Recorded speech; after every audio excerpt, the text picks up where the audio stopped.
You want more negativity? Here we go. Will bring it. Don't you worry about that. Here, unwanted 5. We need a bit of alliteration to it. Forgotten 5. Anthony. Dismiss 5. Yeah. All right. Nobody wants them. The manager doesn't want them. The club don't want them. Nobody else wants them. I think. Who wants you, Robo? I think We can dismiss all 5 of them. That made me laugh. it's the finished 5 at Man United. That's what it is. So what's going to happen short term here? The United have got a pre-season tour when? Couple of weeks in the US, they're back here for the Premier League trophy. But none of these people will be on the plane? They won't be on the plane. So United returned to training today, and last Friday United made it clear that these 5 players would not be expected back for pre-season training today.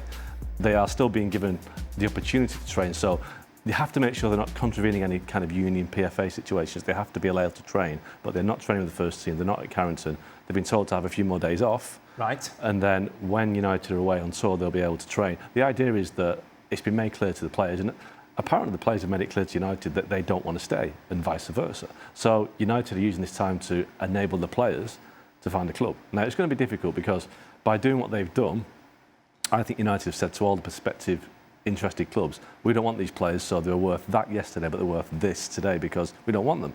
So if you're a club that wants to sign Marcus Rashford, Anthony, Alejandro Garnacho, you're not going to rush to do it now, are you? You're going to wait until the end of August when United are desperate. So on one hand, it's strong by United to say they're not part of the squad, Amorim doesn't want them, but on the other hand, it's kind of a little bit naive to basically damage their asking price.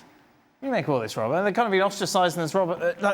As all he says, basically, we don't want them, but we want you still to pay for them. And it must be the manager who's saying it, because the manager doesn't want involved with the squad. He wants to make sure I'm working with these players and I don't want them messing up what I'm doing, and they're probably going to be sulking and all that sort of stuff. So the manager's doing that. But as Oggy says, it then takes away all their value, because any club coming in will say, well, you don't fancy them, you don't think they're very good, so how can you ask that sort of money? The problem that all those players will have is we're finding another club and being paid the right sort of wages. You know, Marcus Rashford, where's he going to get the money he's getting at Manchester United? Yes. Let's talk of Barcelona. If Barcelona have done their homework over the last 2 years, you wouldn't touch Marcus Rashford with a barge pole. You know, and you could say this. The only player that is, you can say, could be slightly hard done by is Garnacho, because... Well, surely Anthony is the one, isn't he? You go to Real Betis, you light things up in La Liga for But Amorim doesn't like him. There's no place in the team for him. There's no place in his formation for him as well. Right. So that's why Amorim doesn't want... And they've probably had a row over that. And Amorim probably said to him at some point, I don't really fancy you as a player. I don't like your attitude. I don't... It's very difficult then to say, come back and play for me. You can't do it. Yeah, this is like, we put them all together, but there are different stories within these 5 players. Yeah. And if you look at someone like Anthony, who really was excellent for Betis when he went to play in La Liga, why is he not given another chance, or is it just that's it? Did you see him in the Conference League final against Chelsea? That was the answer that Man United got to know. He wasn't good enough against a Premier League defence. He did well in Spain against, I'd say, defences that aren't as strong as the Premier League. He lit it up. But I don't think Betis have got the money to pay for him. They could pay his wages, but they couldn't pay the fee. Right. So I think, but Anthony rehabilitated his reputation enough last year to get a club in La Liga again. It'll be a loan. A lot of these players aren't going to be sold. There's no way they can find people to take these permanently, apart from maybe Rashford. Because I know it sounds ridiculous, but United's issue there is paying him up. He's got 3 years left on a £325,000 a week contract. That's what, £45 million So where's he going to go, Bayern or Barca? I imagine that Barcelona is an option because they failed to get Nico Williams over the line. They need cover for Rafinha and Lamine Yamal. Yeah. Rashford fancies the move.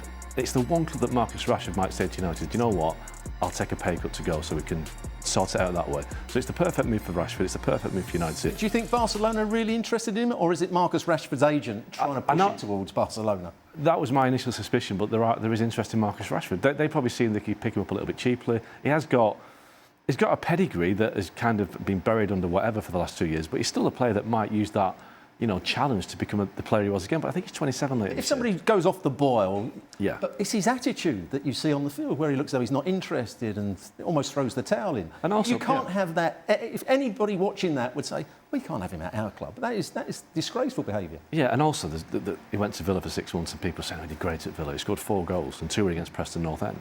He didn't do that well. Oh, negative. But true. It's just a reality, isn't it? Jadon Sancho, Juventus are keen on Sancho. Again, I'm surprised at, but he'll do well to find a club because he's had a terrible 2 or 3 years, sure. Sancho. Anthony, you're right. Garnacho, somebody will pick Garnacho because he's got potential, he's young, he's still, what was Cristiano Ronaldo at that age? He was inconsistent. Now, he's not Ronaldo, but he could be a player that would be effective. And he's the one. Does he not like Garnacho because he doesn't fit the system that Amorim plays? So there's no place for him in the system. There's that, and I think he's frustrated by Garnacho's judgment. In the final third, his judgment is terrible. He always makes the wrong decision. I think he's tried to coach him. I think he's tried to work with him, but I don't think he's seen him develop as he wanted him to. Maybe he's been a little bit impatient there, but obviously there's been a couple of incidents.